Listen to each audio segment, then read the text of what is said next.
Friends, तो आज हम लोग पढ़ने वाले हैं पार्टनर्स कैपिटल अकाउंट का फॉर्मेट कैसे बनता है। ठीक है, तो रिवोल्यूशन अकाउंट का फॉर्मेट देख लिया था कि कैसे हम लोगों ने कैसे रिवोल्यूशन अकाउंट बनता है। आज देखेंगे पार्टनर्स कैपिटल अकाउंट कैसे बनता है। ओके, तो वैसे मैंने एक कॉलम बनाया है। ठीक है, जैसे कि एक पार्टनर तो दो से ज्यादा ही होते हैं ना, तो दो से ज्यादा ही अगर होंगे तो जितने पार्टनर्स रहेंगे उतने कॉलम आप बनाओगे। ठीक है, जैसे कि दो पार्टनर है तो एक कॉलम तो एक के लिए, दो पार्टनर है तो एक कॉलम एक के लिए, एक कॉलम और बनाओगे दो के लिए। तीन पार्टनर है तो 3 कॉलम बनाओगे, 4 पार्टनर है तो 4 कॉलम बनाएंगे। क्योंकि नेचर सेम है, इसीलिए एक ही कैपिटल अकाउंट में बना दिया जाता है। कॉलम बस चेंज कर दिया जाता है उन लोग का अलग अलग नामों से, जिसका मतलब जो नाम रहता है पार्टनर्स का अलग अलग नामों से एक ही कैपिटल अकाउंट में एडजस्ट कर दिया जाता है। ठीक है, अलग अलग हम नहीं बनाते। ओके, तो क्या आता है डेबिट साइड में और क्या आता है क्रेडिट साइड में, वो हम लोग देख लेते हैं। तो पहले तो आप क्रेडिट साइड का देखो कि क्या क्या आता है। बाय बैलेंस ब्राउट डाउन करके आप सबसे पहले वाली चीज क्या लिखोगे, बाय बैलेंस ब्राउट डाउन करके क्या लिखोगे आप, बैलेंस जो ओल्ड जितने पार्टनर रहेंगे, ओल्ड पार्टनर, न्यू नहीं। अगर एडमिशन कर रहे हो आप तो अगर कोई न्यू आ गया, हम लोग एडमिशन पढ़ रहे हैं अभी, अगर कोई न्यू आ गया तो न्यू का नहीं, ओल्ड पार्टनर जितने रहेंगे उन लोग का कैपिटल यहाँ पे डाल दोगे। जैसे 2 पार्टनर है तो उन लोग का एक का कैपिटल यहाँ, एक और कॉलम बनाओगे तो दूसरे का कैपिटल उतना। कहाँ से कैपिटल मिलेगा आपको, कैपिटल आपको ऐसा क्वेश्चन में दिया रहेगा, बैलेंस शीट बना के दिया रहता है। नीचे आप देखोगे ना, लायबिलिटी साइड में कैपिटल दिया रहता है। ठीक है, पार्टनर्स का, तो यहीं से आप उठाओगे और कैपिटल अकाउंट में क्या करोगे, लिख लोगे। ठीक है, तो यहां से आपको बैलेंस ब्रॉट डाउन मिल जाएगा, मीन्स ओपनिंग बैलेंस है। ठीक है, ओके। फिर bye general reserve, contingency reserve या फिर प्रॉफिट एंड लॉस अकाउंट कुछ रहेगा। मीन्स बैलेंस शीट में लायबिलिटी साइड में और भी क्या क्या दे सकता है, हम लोग पढ़ चुके हैं सारे रिजर्वों के बारे में। ठीक है, प्रॉफिट अगर हो तो उसके बारे में पढ़ चुके हैं, लेकिन अब हम कैपिटल अकाउंट बता रहे हैं तो सारा को फिर से रिवाइज कर लेते हैं। ओके, तो सारा जितना भी रिजर्व अगर यहाँ पे बैलेंस शीट में आप देखोगे रिजर्व होगा तो सारे रिजर्व को क्या करोगे, डिस्ट्रीब्यूट करोगे किसमें, पार्टनर्स में। क्या करके, जैसे जनरल रिजर्व है तो बाय जनरल रिजर्व करके पार्टनर्स को जितना जितना जाएगा उतना उतना डाल दोगे। कैसे जाएगा, क्यों जाएगा, कितना जाएगा, ये सारा कुछ हम लोगों ने डिस्कस कर लिया है रिजर्व के क्लास में। ठीक, अब देखो कुछ प्रॉफिट लॉस के नाम से भी होगा तो उसको भी ट्रांसफर कर लोगे पार्टनर्स के कैपिटल अकाउंट में। ओके, अब by new partners capital account, यहां आएगा न्यू पार्टनर का कैपिटल अकाउंट। कैपिटल जो न्यू पार्टनर आएगा ना, एडमिशन कर रहे हो, न्यू पार्टनर आएगा जो वो कैपिटल लाएगा, वो इस नाम से यहाँ पे एंट्री आ जाएगा। उसका पैसा यहाँ पे मीन्स उसके अकाउंट में, जैसे कि बी का अकाउंट है, सी का अकाउंट है, जो भी नया आ रहा है तो उसके अकाउंट में डाल दोगे जितना वो लाया है by new partners capital account करके। जैसे कि बी आया है, न्यू पार्टनर आया है, सॉरी सी आया है, तो सी आया है तो बाय सीज कैपिटल अकाउंट करके क्या लिखोगे, सी के कॉलम में उतना डाल दोगे। ठीक है, ओके। फिर क्या लिखोगे, बाय गुडविल अकाउंट करके। गुडविल का तो क्या जनरल एंट्री भी नहीं बनता है, लेकिन डिस्ट्रीब्यूशन होता है ना, उसका ट्रीटमेंट नहीं होता प्रीमियम फॉर गुडविल का। ठीक है, लेकिन डिस्ट्रीब्यूशन होता है, उसका ट्रीटमेंट होता है। तो उस चीज का ना क्या होगा, उस चीज का भी यहाँ पे आएगा क्या करके, बाय गुडविल करके अकाउंट, बाय गुडविल अकाउंट जितना जितना आप डिस्ट्रीब्यूट करोगे ओल्ड पार्टनर में उतना उतना अमाउंट, जितना ओल्ड पार्टनर को मिला होगा उतना उतना अमाउंट डाल दोगे सारे ओल्ड पार्टनर्स के कैपिटल अकाउंट में। ठीक है, बाय गुडविल करके, जो कि गुडविल नया पार्टनर लाता है वही वाला, वो वाला यहाँ पे डाल देंगे। ठीक है, ओके, गुडविल हो गया। फिर बाय रिवैल्यूएशन अकाउंट प्रॉफिट, अगर प्रॉफिट रिवैल्यूएशन अकाउंट हम बना रहे हैं, रिवैल्यूएशन अकाउंट बना लिए, मीन्स क्या होता है, सारा जितना इनकम और लॉसेस का वो खेल होता है। ठीक है, तो उसमें से अगर हमें प्रॉफिट हुआ रिवैल्यूएशन अकाउंट में, रिवैल्यूएशन अकाउंट सारा कुछ प्रोसेस बना करके अगर हमें प्रॉफिट हुआ तो वो तो हमें यहाँ लिखना है क्रेडिट साइड में, पार्टनर्स कैपिटल अकाउंट के क्रेडिट साइड में बाय रिवैल्यूएशन करके अमाउंट जितना जाएगा पार्टनर्स का जितना जितना अमाउंट रहेगा उतना उतना डाल दोगे। ठीक है, उनके अपने अकाउंट में। ठीक है, बाय रिवैल्यूएशन करके, रिवैल्यूएशन अकाउंट का जो बनता है।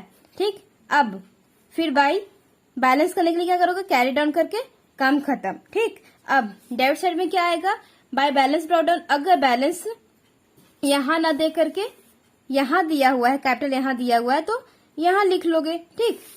अब फिर क्या है, टू कैश यानी कि ड्राइंग, अगर पार्टनर्स ड्राइंग भी तो करते हैं, बिजनेस से कुछ निकाल लिया है तो क्या करेंगे, यहाँ ड्राइंग करके टू कैश करके यहाँ पे अमाउंट भर देंगे, जो पार्टनर निकाला है उसके अकाउंट को डेबिट कर देंगे, मीन्स डेबिट कर देंगे, उन लोगों का कैपिटल तो खाली हो रहा है ना।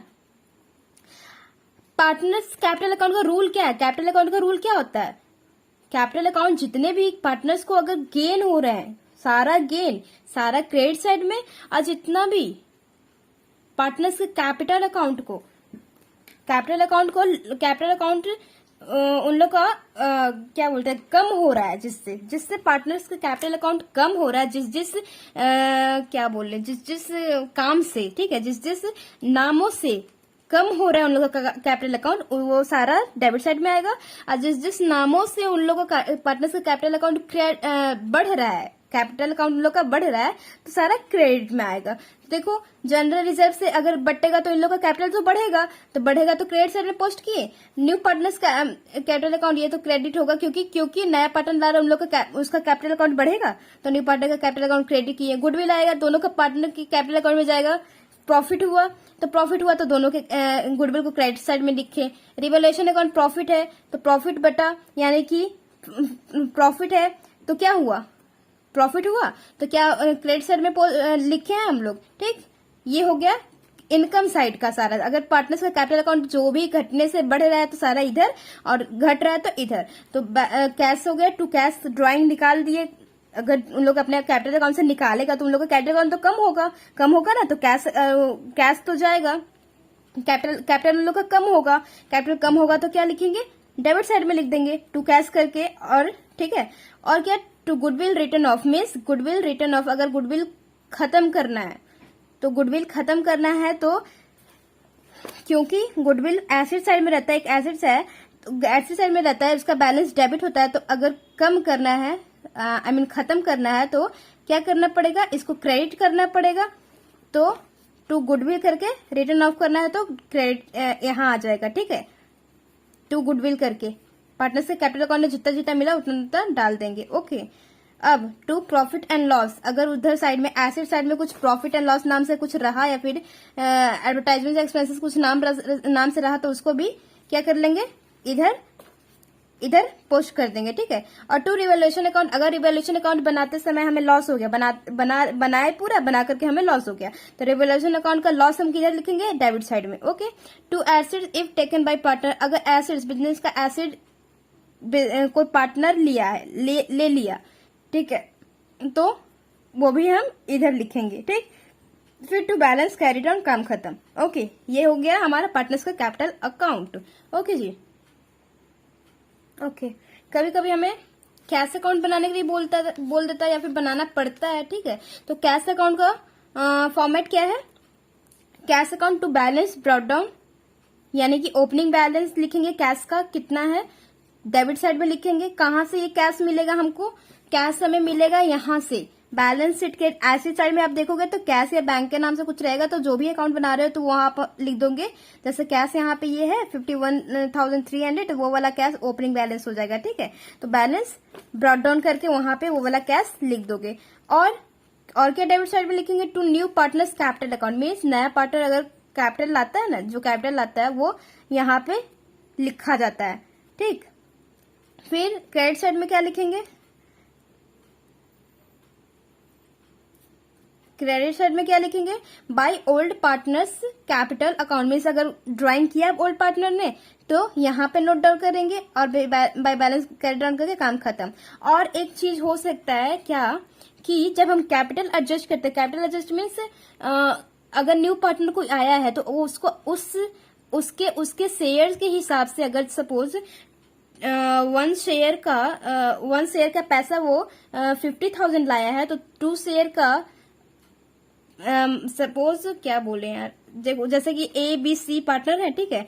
तो उन लोगों का कैपिटल के हिसाब से, शेयर के हिसाब से कैपिटल एडजस्ट किया जाता है, ठीक है। कि जितना शेयर, एक शेयर पे जितना शेयर बनता है, तो जितना शेयर आप लोगों ने लिया है उसके हिसाब से कैपिटल लाना पड़ता है। तो स्टार्टिंग में कोई कोई पार्टनर ज्यादा डाल देता है, कोई कम डाल देता है, ओल्ड पार्टनर जो रहते हैं, तो उन लोगों का कैपिटल एडजस्ट किया जाता है, जितना बनता है ना उतना लाया जाता है। जो ज्यादा डाल रखे हैं बिजनेस में उन्हें मिल जाते हैं वापस, और जिसने कम डाल रखे हैं उसको उससे मंगवा लिया जाता है वापस। तो कैश में ही लाएगा, तो ये कुछ केसेस में क्या हो जाता है, to old partners capital account के नाम से ही आ जाता है क्या, कि कैपिटल वो लाया है, मीन्स कैश में पैसा लाया है, ठीक है। तो यहाँ भी आ जाएगा टू कैश करके, कि एक यहाँ भी आएगा एंट्री पार्टनर्स कैपिटल अकाउंट में टू कैश करके, अगर लाया है तो, और अगर देना है तो लाया है तो, ये सारा टू कैश करके इधर डेबिट और क्रेडिट साइड में लिखा जाता है। वो जब हम कैपिटल एडजस्टमेंट पढ़ेंगे तब अच्छे से ध्यान में आएगा आप लोग को, हम उस टाइम पे बताएंगे, रिवाइज करवा देंगे। फिलहाल के लिए उतना इंपॉर्टेंट नहीं है, ठीक है। तो आप इतना ही सीखो तब तक के लिए, ओके। तो अब बैलेंस शीट का क्या करते हैं भाई, बैलेंस शीट मीन्स ये जैसा रहता है बैलेंस शीट, जैसे कि हमारा ओल्ड बैलेंस शीट दिया रहेगा, ओल्ड बैलेंस शीट क्वेश्चन में दिया रहेगा, इसको बस कॉपी कर लिया जाता है, लेकिन अगर कोई चेंज ना आया हो एसेट्स में या फिर लाइबिलिटीज में तब, ठीक। अगर कोई चेंज आ गया है तो नहीं होगा। सपोज यहाँ पे प्लांट, ओके, यहाँ पे बिल्डिंग है 48,000। सपोज अब का बोल दिया, एडजस्टमेंट में बोल दिया कि बिल्डिंग का अब का वैल्यू हो गया है, क्या बोले, 90,000, ठीक है। चेंज आया, अब 90,000 का आ गया है, तो अब का प्रेजेंट का वैल्यू लिखेंगे वहां पे, किसमें, नए बैलेंस शीट में। ओल्ड वाला नहीं लिखेंगे, अब बिल्डिंग करके 48,000 नहीं लिखेंगे जो कि पुराने वाले में दिया है, वो लिखेंगे जो कि एडजस्टमेंट में दिया है। अगर 90,000 का हो गया तो हम बिल्डिंग में 90,000 भरेंगे, ये हमारा न्यू बैलेंस शीट का फॉर्मेट होगा, ठीक है। और अगर कुछ और किसी एसेट्स के बारे में, लायबिलिटीज के बारे में कुछ नहीं दिया तो उसको कॉपी कर लेंगे, जैसे प्लांट एंड मशीनरी, ओके। जैसे स्टॉक के बारे में क्या दिया है, नहीं, फर्नीचर के बारे में क्या दिया है, 7,000 दिया है, ठीक है। 7,000 दिया है तो एडजस्टमेंट में इसके बारे में कुछ नहीं दिया है, तो हम फर्नीचर एज इट इज यहाँ पे कॉपी कर लेना है, सीधे फर्नीचर लिखो और 7,000 लिख दो, काम खत्म, ठीक। लायबिलिटी साइड का भी वैसा ही होगा, अगर कोई चेंज आया है तो चेंज के हिसाब से करो, नहीं तो वो सारा कॉपी कर लो, ठीक है। ये हो गया हमारा बैलेंस शीट, ठीक। बस इतना ही है। Partners capital account, cash account, revaluation account तो पहले ही देख लिया, जनरल एंट्री भी देख लिया, ठीक है। तो अब हम अगले क्लास में, अगले वीडियो में क्या करेंगे, क्वेश्चंस, प्रैक्टिस क्वेश्चन करेंगे, ताकि आप लोग को अच्छे से समझ आ जाए कि रिवैल्यूएशन अकाउंट क्या होता है, पार्टनर्स कैपिटल अकाउंट क्या होता है, कैश अकाउंट क्या होता है, बैलेंस शीट क्या होता है, न्यू जो बैलेंस शीट हमारा बनाते हैं, ठीक है। Okay, till then bye bye, take care.